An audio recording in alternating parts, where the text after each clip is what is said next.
Welcome to Horns of a Dilemma, the podcast of the Texas National Security Review. I'm Sheena Chestnut Greitens, Editor-in-Chief at TNSR, and I'm here with Dr. Ryan Best, our Executive Editor. We're pleased to have joining us today Nathan Wood, author of the recent article, Bombs, Bots, and the Principle of Distinction, The Law of Armed Conflict and Contemporary Warfare. Nathan is the Junior Research Group Leader for the Military Defense Technology and Ethics Group at Hamburg University of Technology. He's also an associate member of the Center for Environmental and Technology Ethics, Prague, and an external fellow of the Ethics and Emerging Sciences Group at California Polytechnic State University, San Luis Obispo. Nathan, welcome to Horns of a Dilemma. It's great to have you on the show today. Yeah, thanks for having me. Nathan, great to talk to you today. I'm really excited about this article. This is one that we've gotten a lot of good feedback on out of the journal. And in your article, you assert that some of the commonplace concerns about newly emerging autonomous weapon systems, namely that they are unable to reliably distinguish between legitimate targets and those who should be protected from attack under international humanitarian law, are overblown. You're stepping into some potentially controversial discussion topics here. Can you tell us, coming from an academic background, what initially interested you in the legalities of autonomous weapon systems? Yeah, so first of all, to be clear, I don't think that these things are overblown per se, as there are some types of systems that really do raise very thorny and probably insurmountable challenges. What I do think is overblown, though, is sort of the general nature of the objections we see, as there are so many kinds of autonomous systems that fulfill lots of mundane and lots of necessary roles in the military. And some of these systems have fulfilled these roles for decades. I mean, like the earliest autonomous weapon systems are from the 60s. We have anti-radiation missiles, and no one has objections to those. So I don't think that we should discount all of the objections. I think that we need to be more precise about where the objections lay. We need to be a lot more clear about exactly what systems we have in mind and what the issues are. And that is also sort of what brought me into these debates and really piqued my interest, was seeing how much discussion there is and how much, just how thoroughly much debate there is about things that we really shouldn't be debating. I mean, we shouldn't be debating whether or not autonomy in simpliciter is acceptable, because of course it's acceptable. Of course it's acceptable to have warheads that are able to home in on radiation sources. Of course it's acceptable to have systems that can track missiles that are inbound. And these are autonomous systems, and they're entirely acceptable. And they're also necessary. There's many things that humans just can't do. We can't track incoming missiles with our own eye and target them. We have to have autonomous systems do that, which is why we have them do that. What we should be focusing on are the cases where we probably shouldn't use the systems at all, like anti-personnel systems. I think there are very, very tricky issues with anti-personnel systems, or systems which create potential issues, but possibly surmountable issues, like anti-tank systems, for example. A lot of anti-tank systems are really reliable, but might be able to misidentify a few different types of similar objects. And then we can have reasonable discussions about where we use those, or under what limitations we use those, or maybe training requirements for people using AI-enabled or autonomous anti-tank systems, for example. But I think what we really need to stop doing, and this is what piqued my interest in the debates in general, is we have to stop trying to debate autonomy or AI in some general and diffuse way, because it's just not helpful. I mean, there's such a massive variety of systems that have autonomy in various functions as well. I mean, are we talking about autonomy in navigation, or in path planning, or in fuel optimization, or in target identification, or target selection, or target engagement? All of these are different things, and they all raise different, distinct operational, ethical, and legal challenges. And trying to discuss them all in one spot is just not helpful. And so a lot of my recent research and writing has been focused on this, sort of valorizing this idea that we need to stop using catch-all terms, and we need to start being more precise, and we need to get people to be willing to step across disciplinary boundaries more. Ethicists need to be willing to talk to military professionals and ask them, what do you do when you're planning a missile strike? Ask them, what do they really do when they're planning that? What are their norms? What is their doctrine? What ROE are they operating under? And how can we understand ethical and legal limitations with all of that in mind? Because without that in mind, we can't really say a lot. And so that's sort of that's always where I'm coming from. And that's always what I have in the back of my head is, how can I be sensitive to the needs and the realities of operators, and the needs and the realities of industry partners, and the needs and realities of civilians on the ground as well? How can we take all of these things and put them together and into a sensible and operationalizable framework? And we can only do that if we're thinking about concrete systems in concrete use cases and not talking about autonomy, because I don't think that's helpful. So that's sort of where I'm coming from. And that's always my jumping off point. Let me ask a follow-up question on that, because I think this is a question that may be lurking in the background of the minds of a lot of listeners, especially those who are coming into these conversations, as the technology has developed. So, one of the things I gained a much greater appreciation for as we worked on this piece at TNSR was the definitions for what constitutes an autonomous weapon system actually vary greatly. And so you just mentioned the need for precision. So maybe as a sort of brush clearing exercise before we jump into some of the other substance of your arguments, tell us how you define autonomous weapons system in this article. Yeah, so in this article, as in most things that I write, I usually follow roughly the Department of Defense and the International Committee of the Red Cross definitions. So these organizations define autonomous weapon systems as systems that have something like autonomy in the critical functions and which can identify, select, and engage targets without contemporaneous human input. And to me, the important thing, what I always put in my own quick definition when I'm summarizing these points in my articles, is that the critical point is the contemporaneous human input. And it's something I think is often not given enough credit, that there's no weapon or system that's doing things wholly without human input, which I think is often what people reading articles or getting into the debate quickly think of. They think that we just kind of release systems into the wild and then they're doing something. And that's not true. I mean, all of these systems are developed by humans for specific purposes. They have training data if they're built on AI models. That training data is curated, it's tagged by people, it gets refined by people. Then when it's deployed by human combatants and commanders who have an idea of what they want to accomplish in a certain domain. They set targeting parameters, they set limitations to where the thing's operating, when it's operating. There's all of these decisions that go into a discrete system having a particular deployment in some area. And so to think that there's not control or input is just wrong, to put it bluntly. I mean, there's a lot of control that's happening before anything happens in the field, and there's a lot of input that happens before anything happens in the field. So we do have human input really running throughout every deployment of an autonomous system. What makes them autonomous is that there's not contemporaneous input, that during the moment of strike, there's not a person there at the helm, and there's not necessarily a person there who could even override a strike. And I think that's the important thing for us to keep in mind, is that they're not wholly autonomous like a human is. I mean, a human combatant can go properly rogue. They could just do what they please if they go crazy or something. Autonomous weapons are not like that. They're not systems that could just go haywire and do whatever they please, because they're bound by a lot of things. So quite simply, if we want to think about something like a small drone that has autonomy built into it, small drones have very short battery lives. And so even if that thing does go completely haywire, it's going to be limited to hours at most of operating time. That's going to be the same thing if we're thinking about unmanned submersibles or unmanned surface vessels or unmanned ground vehicles, that all of these systems have operating lives that are fairly short. And so all of these things make it so they're not really autonomous in a really thick way, which is what I think most people who are worried have in mind. They have in mind just these kind of unbounded systems, and that's just not accurate. So yeah, that's the definition I use. And I think contemporaneous is the really important part that we need to bear in mind more.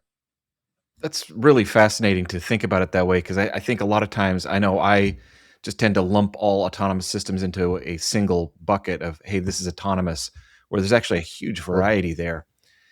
I thought it was really interesting I'm thinking about your article, that you talk a lot in there about how autonomous weapons systems mark progress toward less brutal warfare, which kind of goes along with what you've been saying. How have these systems changed the nature and character of war? So this is going to be a really unsatisfying answer. So I apologize in advance for that, but it depends on the war. And I think that's curt, but that's the reality of things. I mean, if we're talking about small drones in Ukraine, or we're talking about fixed point defenses on the Korean DMZ, or if we're talking about autonomous marine vessels in a potential conflict with China and South China Sea, these are all going to be very different systems with very different limitations, very different operating environments that bring out different risks. And also these are going to implicate different kinds of adversaries who have different tolerances to the loss of life or different interest in the rule of law. And all of these things are going to affect how autonomous systems will be used and the kind of impact they'll have on a particular warfighting scenario. To give some answer, though, on a general level, I don't think these systems really have changed the nature or character of war, for the simple reason that autonomy in systems is not something that emerged overnight. This is something that's been developing slowly over the course of many, many decades. And the autonomy we see in systems today can be traced back to in some cases, systems that were developed first in the 1960s. So it's not like these systems are changing things in some fundamental manner. They represent an iteration on a theme that we have been developing for decades, if not centuries. We've always been distancing ourselves more and more from combat when we can. And we've been doing it in a variety of different ways. Sometimes it was through traps, sometimes it was through remote weaponry, sometimes it was through the use of non-human combatants like dogs or horses. All these things allow us to distance ourselves in some ways or offload some war making tasks to other entities. And so autonomous systems are not really going to change the character of war, the nature of war, but they might change how we plan very specific elements in war. And so I don't think that we should think of it as sort of a revolution in military affairs, which I know everyone loves to say because it's really fancy and it's a good way to get funding. But the reality is it's not a revolution in military affairs. It's an iteration on military affairs. And it's one that I think has potential to improve things. But it requires us to investigate these things with thought and with care and with understanding of the more nuanced things that may change. Because one of the things that definitely will change, that we are seeing change in warfare, is transparency and tempo. That's one area where I think that autonomous systems and the ever developing nature of them is slowly shifting the way war is fought and the way war is viewed, is that it's just far more transparent and things are happening far faster. And that makes it harder for humans to be on the loop or in the loop. And it also makes it so we have to make serious judgment calls about where we put humans in. Because importantly, I think one thing that a lot of the tech optimistic people have in mind, they always want to see humans as kind of basic inefficiencies. They present friction in a system, they slow it down, and they see this as a fundamental obstacle. And that's sort of true, but also friction is good. Slowing things down allows you to have tactical patience. It allows you to take a beat, assess the scenario, decide what really is the best course of action. And that's not important just for ethical or legal or humanitarian grounds. Sometimes tactical patience saves your own people on the ground. Sometimes it allows you to prevent something that would be a firefight if you fired, but actually would be peaceful if you just took a beat.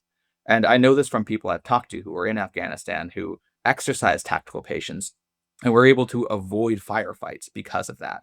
And that's something that I think a lot of people are missing right now. People who are too optimistic about autonomy and AI and the increasing tempo of war, they don't understand that having a human who slows things down is not a detriment. It is a price you pay for a slightly more judicious and, as a result, careful and an effective way of using our resources. I mean, a person is not going to decide as quickly. Yeah, that's true. But that extra time, that extra judgment, that extra care might allow you to save a few of your own lives. It might allow you to also just quite bluntly save a few munitions. I mean, maybe you wait 30 seconds and you're able to use one missile instead of two. That's helpful for the taxpayer to use one missile instead of two. And so there's a lot of very simple and very good reasons from a variety of fronts, from ethics, from law, from military science, from defense economics, for us to have these friction points and to implement them with care, to not see the human as a thing that needs to be replaced, but to see the human as a resource to be utilized as needed and as appropriate, because friction is a good as long as we use it well. That's really an interesting point, and I may want to come back to that and ask a follow-up question in a moment here, because these questions about the role of technology in warfare and what it changes and doesn't are just sort of ever present in the discussion right now. But I wanted to get to the principle of distinction, which is in the title of your article, and really the heart of some of the ethical concerns that you turn around and examine in your piece. So again, just kind of as a level setting exercise, can you explain what the principle of distinction in international humanitarian law is and why it's a really important principle to consider as we think about the kinds of technologies and questions that you've been raising and that your article brings to the fore? Yes, I mean, at its core, distinction is about, distinguishing between different people, different objects, and about only directing violence, only directing force at legitimate targets. In popular parlance, this is usually boiled down to don't target civilians, and that is sort of both too narrow and too broad of a way of looking at this, because there are civilians who can directly participate in hostilities, and they are then targetable unless and for such time that they continue to participate in hostilities. And also, there are many combatants who are protected by distinction because they are surrendering or because they are incapacitated by wounds or because they are in your power. And so distinction is, I think the best way to understand it is it requires us to only direct violence at legitimate targets. And the legitimate targets get spelled out in international law as, those directly participating in hostilities or as, combatants who are not for the combat. So that's the essence of distinction as it is in IHL. And I think that in the ethics of war that you'll get basically the same answer from traditionalists as well. For autonomous weapons currently in use and those being developed, I think that distinction is important for a few critical reasons. First, because of the fact that humans don't have contemporaneous oversight over these systems, it's even more important that combatants think really clearly about distinction and about how distinction can be followed by the systems they are deploying, or not followed as well. And this is an important point, that not all systems will be able to make adjudications of distinction, and that's not necessarily a bad thing. What it matters then is that we use the systems well. And so as an example, I think this is something that's always important to remind people of, especially people who are very pessimistic about autonomous systems. An unguided bomb cannot distinguish. A rifle round cannot distinguish. Unguided rockets can't distinguish. We use all kinds of weapons in war that can't distinguish and never could distinguish. And that's not a problem. The fact that these systems can't distinguish well between legitimate targets and illegitimate targets doesn't make these fundamentally unlawful. It means that combatants have to use them with care, and combatants have to exercise control over their systems. They have to direct them well. Now, for autonomous systems, some of them can make distinctions. And if they can't always make distinctions, that doesn't mean that they're somehow in breach, because we use lots of systems that can't distinguish. What matters is that we know when they can't make distinctions, and we know why they might fail in certain scenarios. And then we demand of combatants that they know that as well, and that they deploy the systems with that knowledge, that they know, okay, this system is great and it can distinguish between all these kinds of vehicles, but maybe it always mistakes a certain kind of bulldozer for a tank or for a specific type of tank. Now, that doesn't mean that the system is inherently incompliant with IHL. What it means is that if you know some of these bulldozers will be near some of these tanks, you probably shouldn't use that system. But that's not a fundamental breach. It's just a limitation on the weapon. Just like the fact that some bombs have very high yields doesn't mean that you can't use them. It means that you probably shouldn't use them in urban environments unless you have done a lot of due diligence beforehand, that you've done a lot of warning of civilian population, things like that. And so I think that's the really important point about distinction for us to bear in mind in these arguments, is that just because a system can't do distinction on its own or can't always do it does not mean anything about its legality per se. What it centrally means is that combatants will or will not have to do extra things when using that system. Let me ask maybe a follow-up question here to draw out what I hear you saying, and you can tell me if this is the right way to interpret what I'm hearing, which is that fundamentally you can't outsource the human responsibility for ethics in the conduct of warfare. That's what I hear you saying. It seems to me that at least some of the concern about these systems is driven by the worry or the fear that the ease of the technology will lead humans to try, right? To try to offload the responsibility for these ethical choices, right? You talked about, okay, a rifle can't distinguish, so the person shooting the rifle has to, right? But is there going to be a temptation with technology that's faster and easier in certain respects to try to outsource when you shouldn't? And if so, is that part of what's driving the concern that you read about and you want people to think through? Yeah, I'm definitely sensitive to that concern, and I do think that it's there for sure. So this is actually something I have in a different article that also got published last year around the same time. That's about whether or not autonomous systems are serving as sort of extensions of our will or as will offloading systems. And that's the way I've kind of characterized it in that article. And I think that that's a good way to characterize this. I think if we're making a distinction between will extending or will offloading systems, and what we want is systems that extend our will, that allow combatants and allow individuals in general to decide what they want to happen in the world and then better affect that. And what we don't want is for people to just say, okay, well, the thing will take care of it, and then let the thing take care of it, as it were. And there are design choices we can make to make systems more will extending instead of will offloading. And there are also doctrinal choices we can make that will entrench that better. But I think that the central point that we want to be aiming for in order to avoid this risk, or at least mitigate this risk, is to make it so that is a maximum of choices that combatants can make, and ideally that they have to make when deploying a system, that intimately tie them to the outcomes of the system.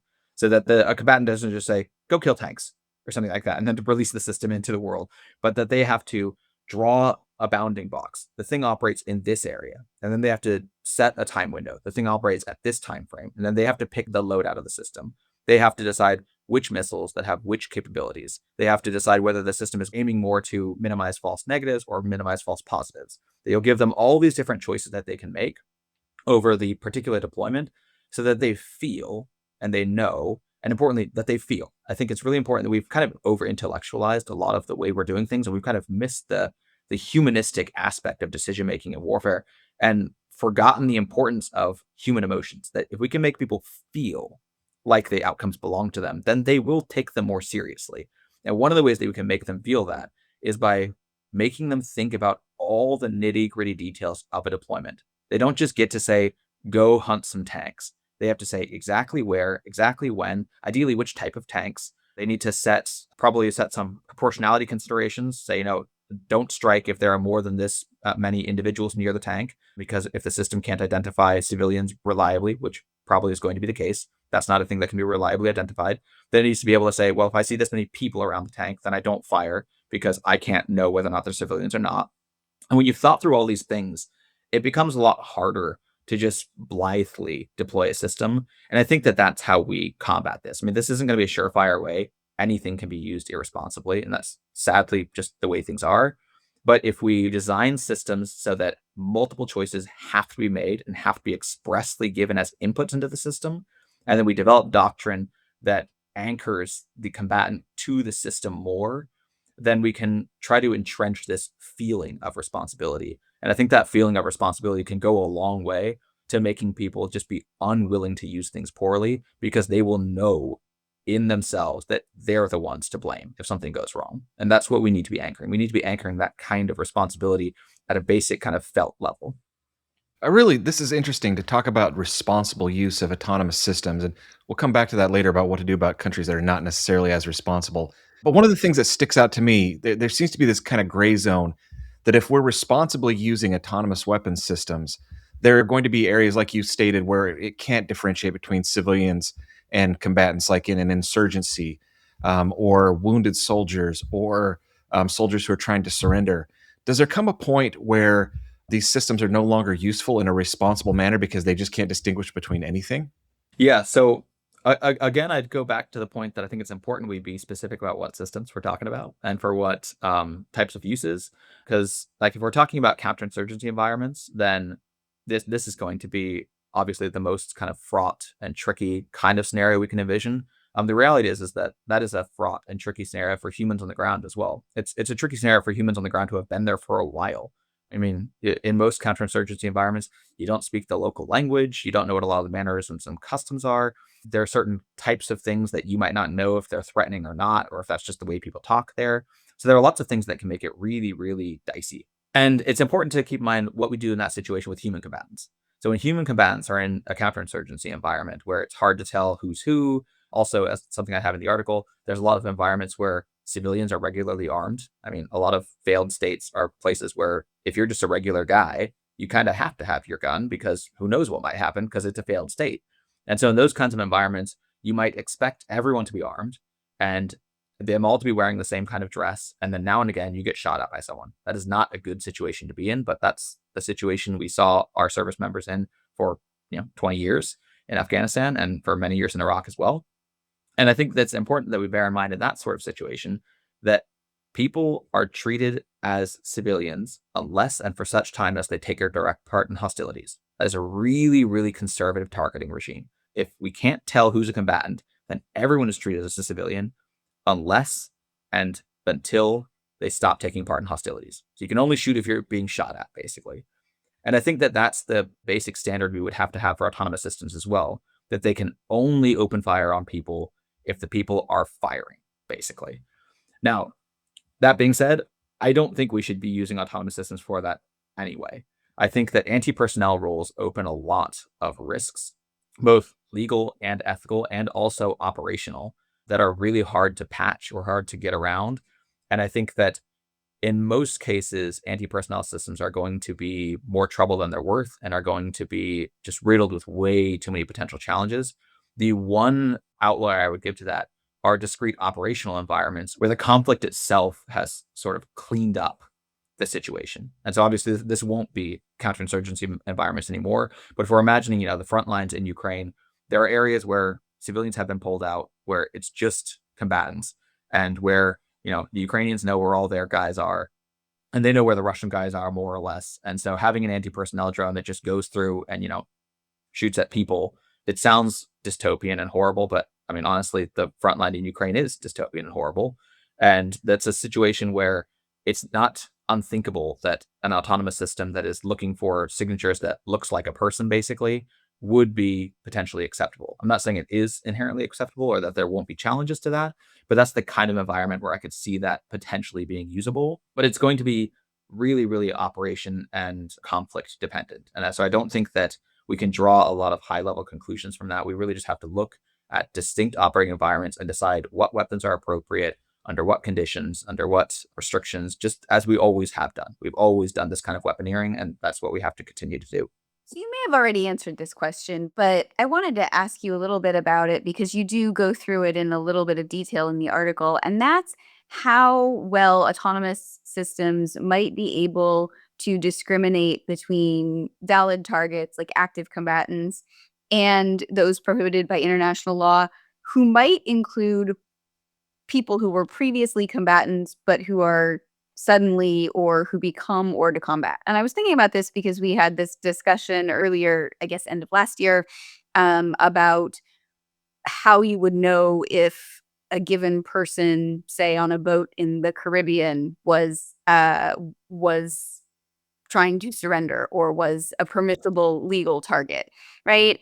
And then I think about the example of Ukraine that you just raised, where, well, everyone in a given area is a combatant. That's true, but a combatant can become an impermissible target if they are injured or trying to surrender under international humanitarian law. You said this directly earlier. The civilian combatant distinction is actually too broad in that case to understand the range of permissible targeting. So I guess I wanted to just ask you about, what your article tells us about the ability of autonomous weapon systems to make those kinds of distinctions you mentioned based on movement or analysis of images and pattern recognition. How comfortable should we be, or where do you think autonomous weapon systems are in terms of their ability to make those kinds of distinctions? Yeah, so that's a really good question, and I would kind of stipulate that that's one of the reasons why I'm always really careful that I'm definitely not certain that we should be using anti-personnel systems in any environment. And there are lots of environments where I would say under no circumstances, like in counterinsurgency environments, I would say under no circumstances, because the technology is just not remotely there, and I don't believe it would be there at any point, because those environments, I mean, ask anyone who's been to Afghanistan and fought there, like they have to make really dicey calls every day, or they had to make dicey calls every day. And they were usually unsure afterwards. And they're operating with a lot more processing power than some little quadcopter that has a fragment of an AI model on it or something. So I think that there are good reasons for us to be very, very skeptical about claims that an anti-personnel system can do this or that reliably. Now, there are a couple of areas, though, where I do think that we can have systems be used in a way that could be sensible. I mean, I'm not saying that that is the case. There's a lot to be shown, and firms who want to provide these systems really need to show their work, as it were. In one area, with regards to surrendering combatants, there are very simple and recognizable and internationally recognized ways to surrender, and those things are amenable to, object identification by machine systems. Raising your hands is something that a system can notice. Raising white flag is something that a system can notice. I mean, these are not things that are tricky to figure out. And this is an important aspect of international law as well, is that combatants are not protected from attack because they want to surrender or because they're sort of making moves like they're going to surrender. They have to clearly express an intention to surrender. It says verbatim, clearly express. We don't have to have systems that, divine their secret intentions. They have to show it. And that showing it is something that is very amenable to object identification by machines. And so that is an area where I think there is an argument to be made that we can have autonomous systems tackle that problem. I think order combat status in terms of being incapacitated is a lot trickier, because being able to tell if someone is just hiding or is knocked out or is bleeding out is very tricky, if not impossible. And so I think that when we're thinking about combatants who are incapacitated due to wounds, that raises extra challenges from a technical standpoint. And I'm not sure how well those can be addressed, at least with the current technological standpoint.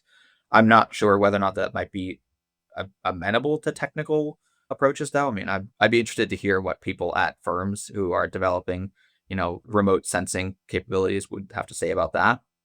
But I still do think that at the very least, there's one use case that would always remain for autonomous anti-personnel systems, and that is in what we might think of as like a singular strike role.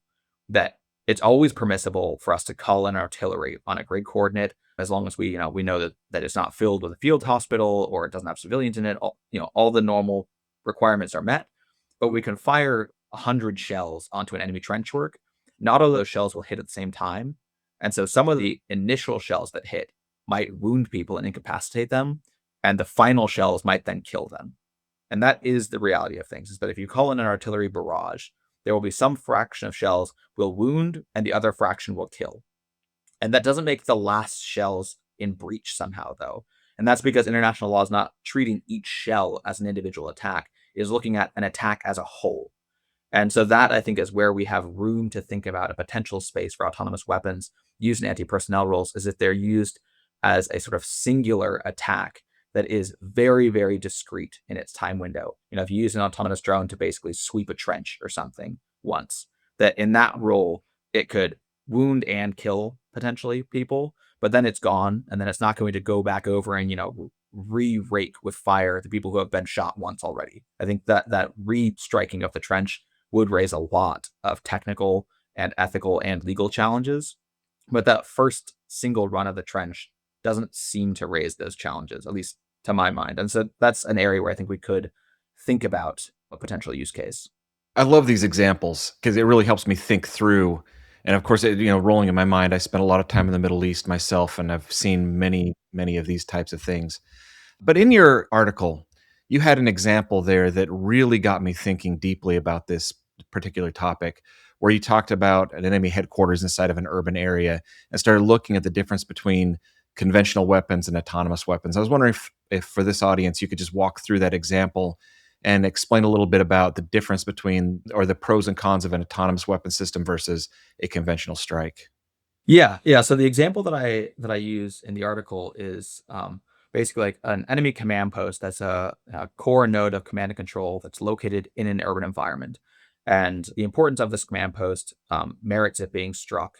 And there are a variety of ways that we might strike that command post. So in the example that I present, I basically say that there's some small number of civilians that we expect to usually be there. There's a couple of custodians, there's maybe one or two secretarial staff who are employed by the military but aren't actually military officials.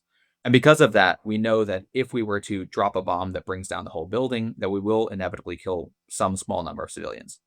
In the example, I kind of just state by fiat that we can assume, for the sake of argument, that the number of civilians who we expect to be killed is small enough that it is not disproportionate, that the military advantage of removing this command center allows for that level of civilian harm. Importantly, because the target is the command center and not the individuals in the command center, we're not violating distinction on those grounds if we drop the bomb. And that is one of the important reasons why I use this example, is to draw out, by analogy, sort of a defense of autonomous systems here. And also to draw out something that I think is incorrect in a critique that we get of autonomous systems from distinction. Because a lot of people want to argue that if an autonomous system makes any targeting mistakes or errors, that this would be a violation of distinction. And through this example, I try to show that that's not correct. Because if we're looking at the example as I just presented it, we have a command center, we can drop a bomb on it, we know the bomb will kill everyone inside, but that's proportionate, and that's not a violation of distinction because we're targeting the command center, then that is legal, it's permissible. Now, if we have a second option where we could send a small autonomous drone that will go through the building and shoot all the people, thereby neutralizing the command center, which is our goal. Our goal is to neutralize the command center. But we know that there are limitations to this drone. So in the article, I kind of say, like as an example, just say we know that when people are holding long hafted objects like rifles or brooms, that it might mistake rifles for brooms and mistarget those people, or that people who are holding phone receivers might be mistakenly identified as holding pistols and then targeted. So we expect some number of custodians and secretarial staff to be targeted in error by the system. And some critics of autonomous systems, actually think most critics, would say that these would be fundamental breaches of distinction. The system looks at a civilian and shoots a civilian, even though you're not allowed to shoot civilians.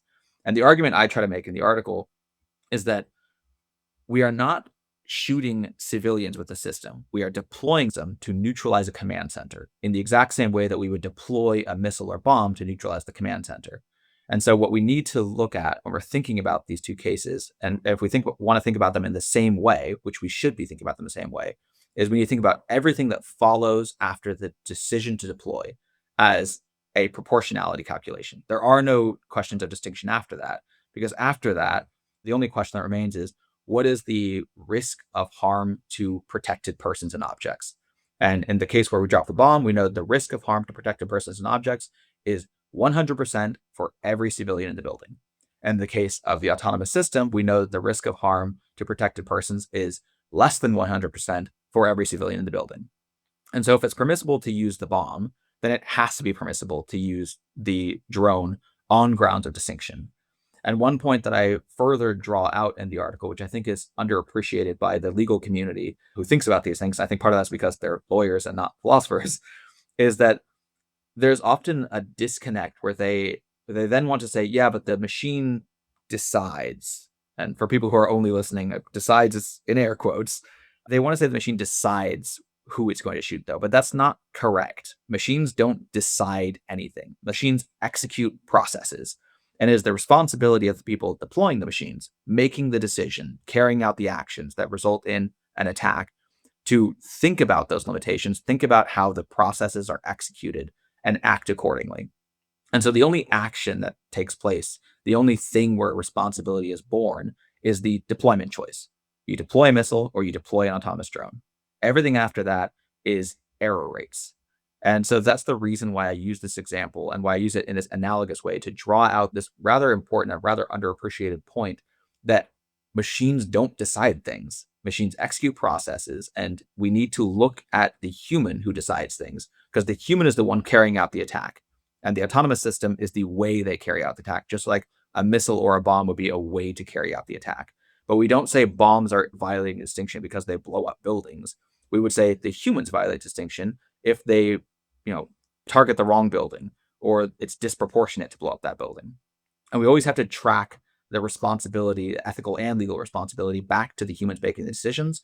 And then we need to see what the decision is. And that's sort of the point of the example in the article. Yeah. So like Ryan, I found this example really uncomfortable to think through in some ways, but also really valuable because of the discomfort with the ethical questions that it raises. And I could actually see using it in a classroom very carefully to kind of push and help students think through these ethical questions, which are really fundamentally challenging. And so I wanted to ask you a question, right? Because you keep pointing us back to the human decision maker. So I wanted to ask you, there are armed forces in the world that go through a lot of training on the laws of war with the members of their armed services, with their decision makers. But when we're talking about autonomous weapon systems, we often sort of seem to be comparing them to a legal or utopian ideal that assumes that humans don't make mistakes. And when you think about going back to Clausewitz and the fog of war and sort of what we know about human decision making in some of the circumstances that both you and Ryan have mentioned, Iraq, Afghanistan, really difficult judgment calls that have to be made in a split second, we know that sometimes civilians have been killed or injured because of what appear in retrospect to be mistakes in human judgment by a human decision maker with respect to the use of force. So I guess the question is, as we think about this, is it reasonable to expect a machine to do something perfectly if we know that there's some really tragic level of human error that armed forces tend to really work to minimize but can't completely eradicate. And I guess maybe a better way to put this question is, what level of mistake or what error rate are we comfortable with machines making versus humans? And what level of comparable error rate should we be comfortable with? Should we have exactly the same expectation? How should we think about those two sort of acceptable levels of error, which everyone wants to be zero, but probably aren't? How should we think about that question? Yeah, that's a really good question. I think the first thing that I would want to really, really stress is that it's really critical that we try to be careful about the use of terms like mistake. And I understand everyone does it. I mean, I in all my articles I say be careful about the words we use, and I have to use them anyway because we don't have better ones for a lot of things. But when we're thinking about autonomous systems, they'll have limitations in their reliability. They'll have limitations in how well they can do this, that, or the other. And those things are things we have to keep in mind, but these things are not properly mistakes. And so what I try to remind people of or bring to mind is how artillery works. So when we're thinking about artillery systems, artillerymen and industry partners establish what are called, circular error probable for artillery systems, which very roughly, tells you how likely it is that some proportion of shot shells will land in some specific area. And so you have, uh, percentage that they'll be in a 10-meter radius circle or something like that, the percentage they'll be in a 20 and 30 and so on. And so that's what artillerymen are working with, this circular error probable. But if a shell lands at some specific point within that circle and hits, a protected person or not, that's not a mistake then. That's just the error rate. And if a shell lands fully outside of your circle, that's also not a mistake. That is your error rate. And when we're thinking about circular error probable, what we have in mind is not that people need to use systems that always do exactly what you want them to do. What we have in mind is that nothing will always do what you always want it to do. Everything has errors in it. Every production line has some number of units that will be faulty, and we set tolerances for that. We decide what is acceptable. And every system is going to have types of things that make it unreliable. Sometimes systems don't work well in the snow or in sand or whatever. And none of these things make the systems fundamentally problematic. They set limitations on use. And so this is what we really need to have in mind when we're thinking about systems, as not what an acceptable rate is at some abstract level. We need to think about discrete deployments, discrete fighting contexts, and what is acceptable at that time. And that's important to bring forward as well, because sometimes what is acceptable in terms of an error is extremely context dependent. So I don't know if I have this in the article or not, but an example I have in mind is something like in World War II, say you have one unit that is fighting, a German Panzer Corps out in the field, they can retreat, they cannot retreat, whatever, but each individual tank is not worth a lot. So you don't want to risk, a whole village to blow up a tank. But in Remagen, where there's the last bridge across the Rhine, any panzer near that bridge is a real bad thing. And so any panzer near that bridge needs to be destroyed. And to some extent, come hell or high water. That doesn't show that the bombs we use suddenly become, better or worse or something, or that the error rates suddenly matter more or less. What it shows is that we're doing calculations all the time. And what we're doing is we're checking what the error rates are, what we expect to happen when we use a certain system in a certain environment. Then we're trying to determine, is that acceptable for the purposes we want to use it for here, now, in this environment? And so I don't think we should be asking ourselves whether systems are permitted to make mistakes or have errors in general. We need to have in mind that they'll all have error rates, and we need to set those error rates, and we need to set them in a context dependent way. Decide what's the error rate in the snow, in the sand, in low light and high light. All these things are important, and they're important for combatants to know for ethical and legal grounds, and also for military grounds. They need to know when the stuff's not going to work, or when it's going to target the wrong things, or when it's going to go off course. Because all of the things that feed into an ethical or legal fighting force also feed into an effective fighting force. And that's what we see throughout history, that armies that fight good also fight well in general. And that's something that we need to have in mind with these systems as well, that we're not looking for systems that are perfect. We're looking for systems that are reliable. And sometimes something can be reliably unreliable, if you know what I mean. That knowing that it always breaks when there's snow doesn't mean you don't use the thing. It means don't use it in snow. And that's, I think, what we need to be looking for. We need to be looking for these sensible operational constraints and not looking for reasons to not use a thing as such. I want to come back and just ask one quick question about something I alluded to earlier. And a lot of your argument, a lot of this discussion on autonomous weapon systems assumes good actors. It assumes that we are trying to meet international law. It assumes that we value international law. But many of our competitors, many of the nations we may end up in conflict with, may not care about that. Does that put us at a disadvantage? And how should we deal with that? Yeah, that's a really good question. It's also really important to make the point you made, that we are assuming good actors, and I think we should assume good actors, because if we're not assuming good actors, then there's not really any point in talking about any of this. So, so that's something that I always assume that for myself. I mean, we're assuming that these are rules that someone wants to abide by, and then we're trying to decide what rules make sense to put in place for someone who wants to abide by sensible rules, and that's just an important methodological baseline for us to make. To the second question, though, about whether or not international law hobbles our efforts. I think this is a really important thing for military lawyers and for military ethicists to be really, really clear about. And that is that ethics and law are not force detractors, they are force multipliers. And we see this throughout history, that armies that fight well, that fight with honor, that fight with respect, that follow ethics, that follow law, have a much, much easier go of it. I mean, it is possible to defeat an adversary with brutality, with persistent violence, with just putting a boot on their neck. But the problem, if you aim for that method of warfighting, is the moment you release the boot from a neck, people get up and they start fighting again, and you got to put the boot back down. So there are a whole host of reasons for us to fight good, as it were. We should do the right thing because it's right, but we should also do the right thing because it's simply smart. It's really, really hard to be successful if you're always stabbing people in the back. It's really, really hard to be successful if you are making it so no one would ever even remotely think about surrendering to you.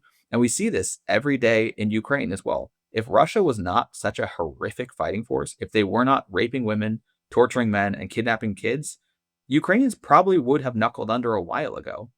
The reason why Ukrainians continue to fight is because they know there isn't any point in surrendering. You will be tortured and you might be killed. I mean, that's the reality of it. And so there's not a point in surrendering. The only thing that makes sense is to keep fighting to your bitter last breath, which is what they're going to do because it's the only sensible thing.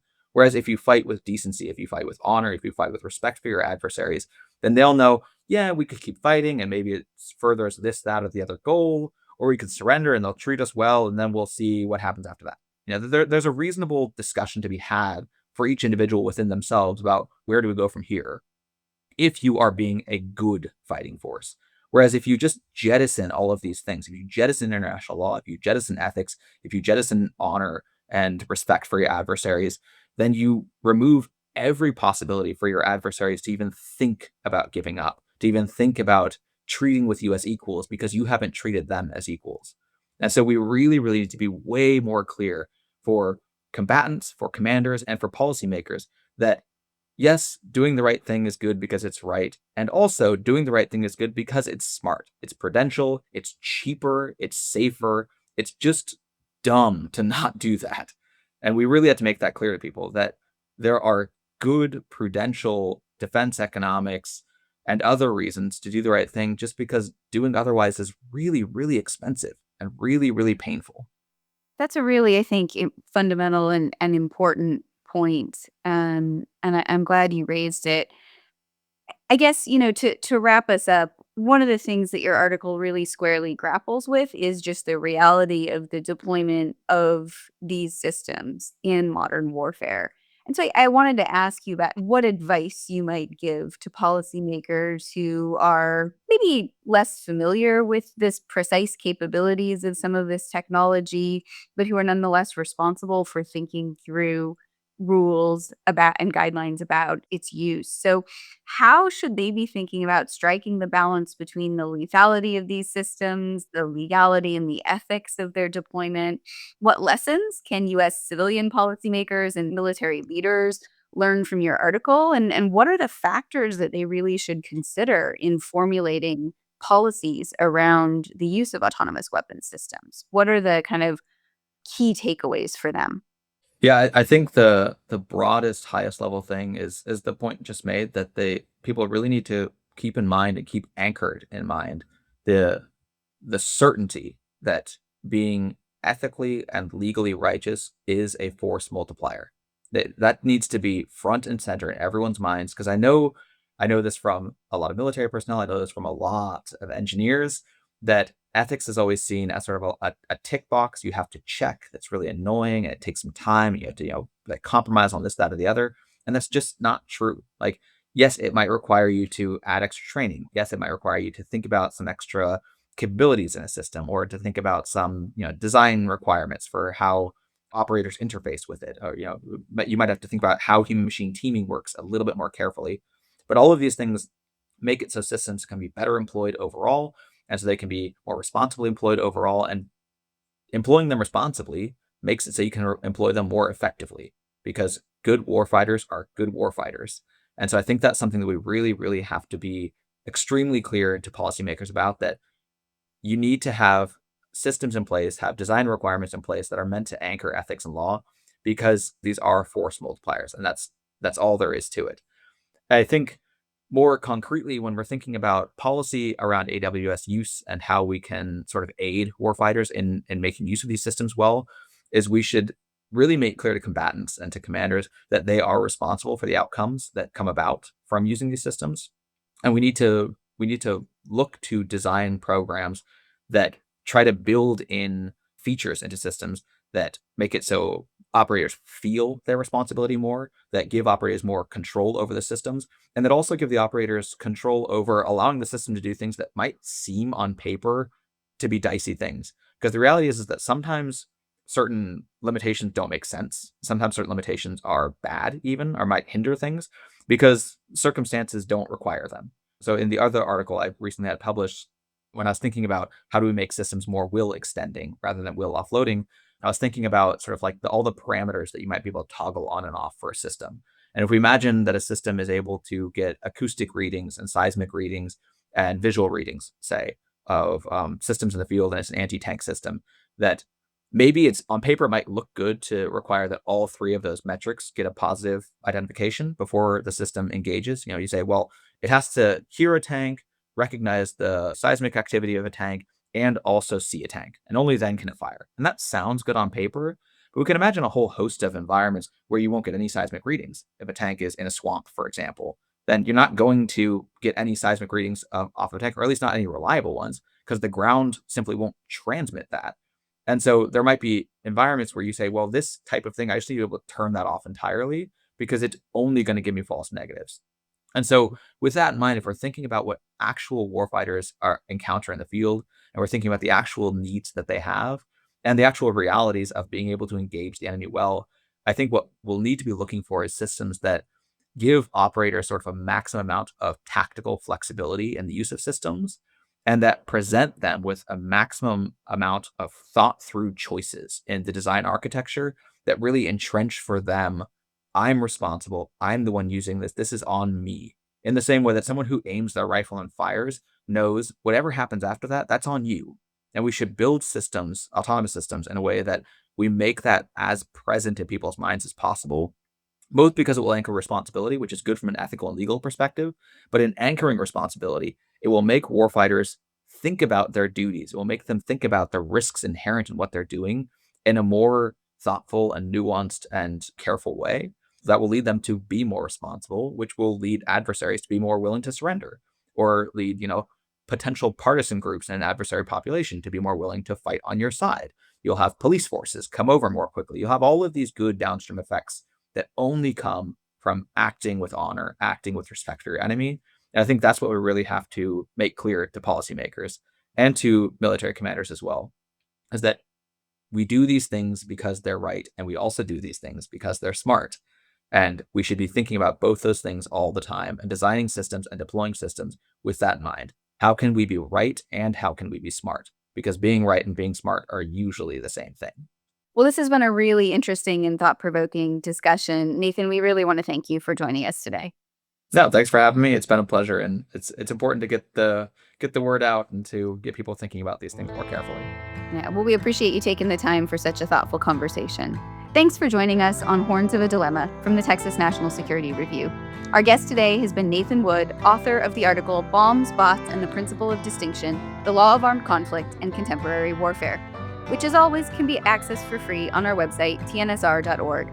If you enjoyed this episode, please be sure to subscribe and leave a review wherever you get your podcasts, and you can always find more of our work at tnsr.org. Today's episode was produced by TNSR Digital and Technical Manager Jordan Warning and made possible by the University of Texas System. This is Sheena Chestnut Greitens and Ryan Best. Thanks again for listening.